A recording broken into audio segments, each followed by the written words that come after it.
Lionel Messi qui part en vrille contre un arbitre, l'équipe de France qui prend cher après sa prestation catastrophique en Ligue des Nations contre Israël et le Barça qui veut jouer un sale coup au PSG. On va voir pourquoi. Abonne-toi, le journal du foot, ça commence maintenant.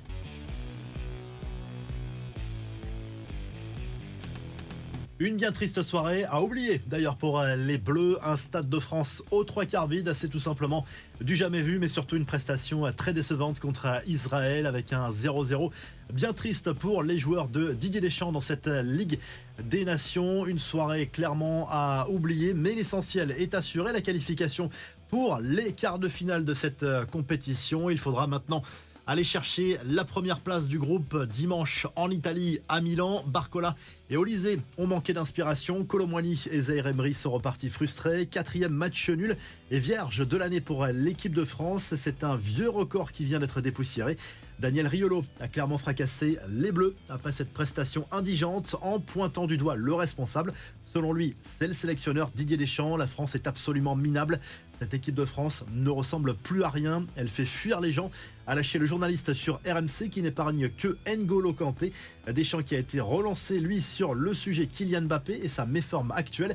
C'est factuel, il est dans une situation compliquée, je suis derrière lui. Malgré tout, il avait envie de venir. Je pense que c'est mieux en ce moment pour lui de ne pas revenir, a lâché le coach tricolore en conférence de presse. Il demande surtout aux médias d'arrêter de faire des interprétations de ses propos au sujet de l'attaquant du Real Madrid. Roberto De Zerbi tente de remobiliser tout le monde à l'OM pendant cette trêve internationale. La Provence raconte comment l'Italien travaille sur l'aspect mental, notamment une semaine après la prestation désastreuse contre Auxerre au Vélodrome en Ligue 1. L'entraînement a repris à la commanderie en cette fin de semaine, sans les internationaux bien sûr.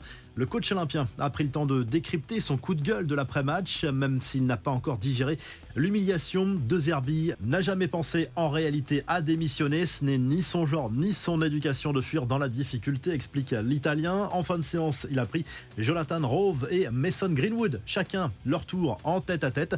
L'ancien coach de Brighton avait envie de faire le point et de leur parler. Il est persuadé que le mal est plutôt mental que tactique.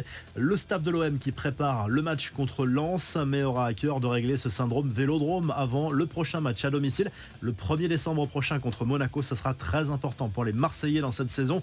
Autre info qui peut concerner indirectement l'OM pour le prochain mercato. D'après les informations de la Gazette dello Sport, Paul Pogba et la Juve se dirigent bien vers une résiliation de contrat. L'annonce pourrait tomber dans les prochains jours. Les avocats des deux parties sont en train de boucler les derniers détails. Son nom a été associé, on le rappelle, au club olympien ces dernières semaines.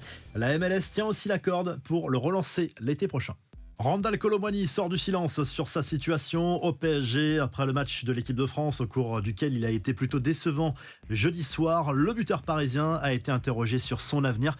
Son nom circule avec insistance en Angleterre notamment, mais aussi pourquoi pas en Italie. La Juve est aussi sur le coup. Il faut garder le mental, c'est à moi de travailler et de continuer pour que le coach me fasse confiance. Je garde la tête sur les épaules et je vais continuer à travailler, a insisté l'international français qui assure vouloir toujours s'imposer à Paris. L'actu du Real Madrid avec Carlo Ancelotti qui doit avoir les oreilles qui sifflent. Les derniers résultats du club merengue ont provoqué de vives critiques à l'encontre du technicien italien et d'après les informations d'Eurosport Espagne, Xabi Alonso serait déterminé à passer un nouveau cap dans sa carrière l'été prochain. En clair, il va quitter le Bayer Leverkusen. On le sait, le champion d'Espagne et d'Europe apprécie son profil très clairement. Florentino Pérez voit l'ancien madrilène comme le profil parfait pour remplacer Ancelotti et entamer un nouveau cycle. Lui aussi rêve du Real Madrid et il ne s'en cache pas. Lors d'un entretien à l'équipe, Ryan Cherki a reconnu que jouer dans la capitale espagnole un jour serait incroyable. On verra si le club merengue répond un jour à cet appel du pied. Le PSG et Liverpool s'étaient montrés intéressés, on s'en souvient, l'été dernier. Cherki qui n'exclut pas non plus la Bundesliga, un championnat qui réussit bien aux Français en général. Le Barça prépare déjà son mercato estival 2025, la cible principale pour l'été prochain se nomme Vervica Kvaratskhelia. Ça ne va pas faire plaisir au club parisien qui a tenté de recruter l'international géorgien de Naples il y a quelques mois et qui pourrait revenir à la charge l'an prochain. C'est un dossier qui s'annonce compliqué tout de même pour les Blaugrana en raison de la valeur marchande du joueur. L'autre profil offensif visé pour 2025 joue également en Serie A. Il s'agit de Raphaël Leao, le buteur de l'AC Milan. Le journal Sport qui consacre sa une aux deux cibles du Barça ce vendredi. Les autres infos à retenir dans ce journal du foot, mauvaise soirée pour l'Argentine. L'Albiceleste a été battue 2-1 cette nuit Au Paraguay, dans le cadre des qualifs du mondial 2026, on a vu Lionel Messi très énervé contre l'arbitre brésilien de la rencontre pour un carton rouge non adressé à un adversaire.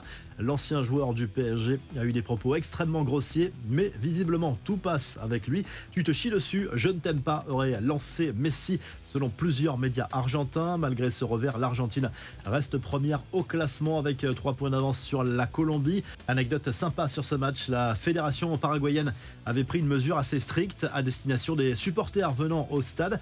Il était interdit de porter des vêtements aux couleurs de l'Argentine, de clubs argentins également, sous peine de se voir refuser l'accès au stade, même avec un billet valide. Il faut dire que Messi est très populaire au Paraguay et les autorités craignaient de voir des pro-Messi en trop grand nombre dans les tribunes. Les médias argentins qui se sont offusqués des propos de Jorge Sampaoli lors de sa présentation en tant que nouvel entraîneur du Stade Rennais. En effet, c'est une petite phrase qui n'est pas passée inaperçue en Amérique du Sud. Je pense que les meilleurs joueurs du monde viennent de France et du Brésil, avait lâché l'ancien coach de l'OM. Il n'en fallait pas plus pour piquer l'orgueil de la presse argentine.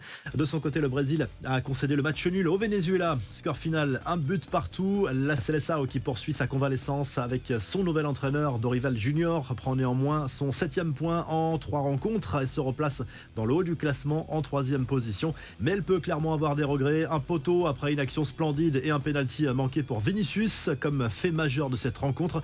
Mais la presse espagnole a aussi remarqué que le Madrilène était parti en vrille, lui aussi en insultant l'arbitre de la partie. Ça s'est passé sur une action où un avantage aurait pu être laissé à la Seleção.